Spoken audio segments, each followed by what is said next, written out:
kumain nga pala kami sa masarap na restaurant. Siyempre, treat ng boss namin yan. So ayan, kaya nga pala, pagod yan. Kaya yan, pinakain kami ng masasarap.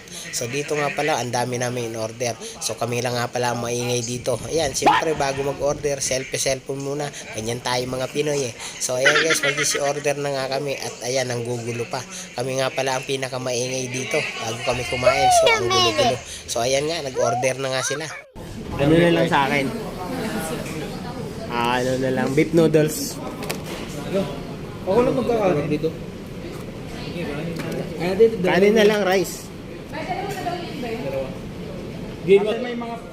At tapos na nga order at ayun, nakapag-order na rin sila ng kanyang kakainin. At ayan, intay na lang.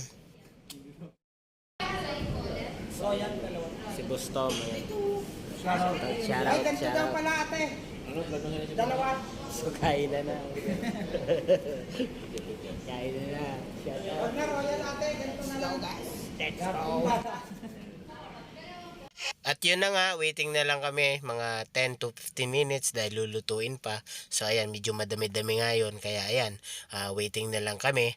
So at eto na nga, at may unang nilapag na unang naluto. So ayan, at hindi na nga ako nakatiis. At ayan, dumating na rin yung iba. Mga in-order, ayan. At kumain na kami. So ayan, patuloy lang sa pagdating ng mga order. So ayun guys, at kain na na. Ang dami namin pagkain. Binababa ko natin. Nako. Sawa. Uy. Ayun. Oh, busog na naman to. Mga to. Hindi makakabangon bukas. Hams, kumain lang, Hams. Ay, kumain lang kayo ah. Ayan oh, daming pagkain. Kaya mag-load ka na ba?